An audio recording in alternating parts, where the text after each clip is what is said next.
माँ के इस दरबार में प्रत्येक वर्ष की भांति इस वर्ष भी कालरात्रि महोत्सव का आयोजन किया जा रहा है। इसमें जागरण विभिन्न प्रकार से देखकर की देवी की उपासना।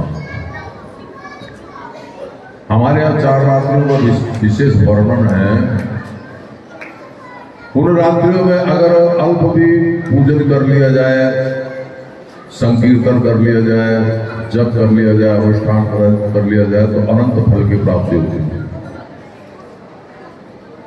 ये मनुष्य शरीर, पंचभौतिक शरीर, जिसमें कि एक तत्व के इधर उधर होने से विभिन्न प्रकार की बीमारियां उत्पन्न हो जाती हैं, नाना प्रकार के रोग, कष्ट, व्याधि समय समय पर हमको त्रासित करते रहते हैं, हमको पीड़ित करते रहते हैं। अगर उस पीड़ा से आप मुक्ति चाहते हैं तो आपको कालरात्रि का जागरण करना चाहिए। जो कालरात्रि का जागरण कर लेते हैं वो जरा अशोक, व्याधि, दुख, दरिद्र इनसे मुक्त हो जाते हैं और मां भगवती ऊपर अपनी अपार कृपा करती है। देखिए, कालरात्रि का विशेष महत्व है। आप बंगाल में चले जाए, आज घर घर लोगों की पूजा होगी, घर घर हवन होगा, उनका नाना प्रकार से भक्षाभक्ष भोज्यों का पदार्थों का भोग लगाया जाएगा और सब हर्षोल्लास से इस पर्व को मनाते हैं। क्योंकि इसका विशेष नवरात्र में कालरात्रि का आना, नवरात्र में इसकी स्थिति 4 रात्रियों से शिवरात्रि, जन्माष्टमी, दीपावली, ये जो रात्रियां हैं इनमें कालरात्रि का विशेष महत्व है। कालरात्रि, जो कालरात्रि का उपासना कर लेते हैं वो कालंजयी हो जाते हैं। अल्प मृत्यु, अपमृत्यु, अल्पायु, ये जितनी भी व्याधियां हैं, ग्रह दोष, पितृदोष, प्रेत दोष, अन्य अन्य जितने दोष हैं, इस दिन के किए गए मां भगवती के पूजन से वो संपूर्ण नष्ट हो जाते हैं। अब ऐसे तो आप सारे ज्ञानी हो मेरे ख्याल से, कोई भी ऐसा नहीं है जिसको ज्ञान ना हो। तब फिर भी इस दिन चाहे किसी भी आप किसी मंत्र से जयंती मंगला काली, भद्रकाली, कपालिनी, दुर्गा, क्षमा शिवा, धात्री, स्वाहा, सदा नमस्तुते, ये अर्घन का मंत्र है। जो इस मंत्र का नित्य प्रति 108 बार जाप पाठ करते तो महामारी आदि रोग, जैसे अभी कोरोना नहीं आया था, ऐसे चेचा गौर ने अन्य जितने भी रोग हैं, ये जो मैं आपको बता रहा हूं, ये हमारे पुराणों का उल्लेख है कि जो जयंती मंगला काली, भद्रकाली, कपालिनी, दुर्गा, क्षमा शिवा, धात्री, स्वाहा, सदा नमस्तुते, जो 108 बार इसका पाठ कर लेता है, उसके कभी उसको माता नहीं निकलती। अगर निकलती भी है तो इस मंत्र से जल फूक करके पिला दो तो माता वही शांत हो जाती है। अब तो कम हो गई है माता निकलने की समस्या। तो जो बड़ी बड़ी महामारियां थी उनसे बचने के लिए इस मंत्र का निर्माण हमारे पूर्वाचार्यों ने अर्गल में किया था।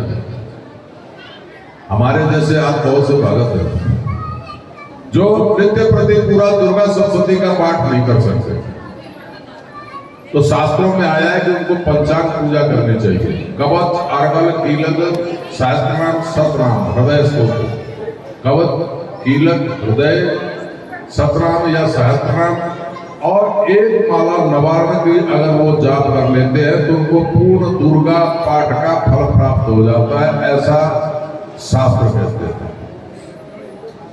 क्योंकि अब वैसे आप दुर्गा सप्तशती का अध्ययन करते हैं, पढ़ते हैं, रोज उसका पाठ करते हैं। अगर आप पूर्ण नहीं कर सकते तो प्रथम चरित्र, मध्यम चरित्र, उत्तम चरित्र, 3 भागों में उसको पाठा जा सकता है। 3 दिन में आप दुर्गा सप्तशती का आपको कर सकते हैं। अगर वो भी नहीं आता है तो आप नवारण मंत्र का जाप करिए, ओम ऐं ह्रीं क्लीं चामुंडाय विद्ये। ये मंत्र जो है ये महाकाली, महालक्ष्मी, महासरस्वती तथा अन्य अन्य जितनी भी संपूर्ण शक्तियां हैं वो इस मंत्र में समाहित है। नवारण मंत्र एक इतना तेजस्वी मंत्र है कि इससे बड़ा कोई मंत्र नहीं। आप लोग सदग्रस्त हैं, सभी घरों में नाना प्रकार के समस्याएं होती हैं। ये जो काल रात्रि का जागरण आप ये जो करोगे ना, अगर तन्मयता से एकाग्र मन से देवी का जप करते हुए जयंती मंगला काली भद्रकाली कपाली दुर्गा क्षमा धात्री स्वास्थ्य इस मंत्र का आप जाप करते रहो। संख्या की कोई बात नहीं, जितना भी हो उतना करो तो आपको अग्रिम वर्ष में परेशानियों का सामना नहीं करना पड़ेगा, ऐसा मैंने ये शास्त्र कहते हैं। तो यहाँ मंदिर कमेटी की ओर से बाला सुंदरी जय मां बाला सुंदरी कमेटी जो प्रत्येक वर्ष मुझे यहाँ बुलाती, मैं तो धन्य हो गया। वैसे भी माँ के दर्शन हो गए, मेरी कन्या ने श्रद्धा है माता पे, तो वैसे भी हम लोग त्रिपुर सुंदरी के उपासक हैं और ये बाल्य रूप है, कन्या है, तो ये बहुत जल्दी प्रसन्न भी हो जाती है और जब गड़बड़ करो तो रुष्ट भी हो जाती है।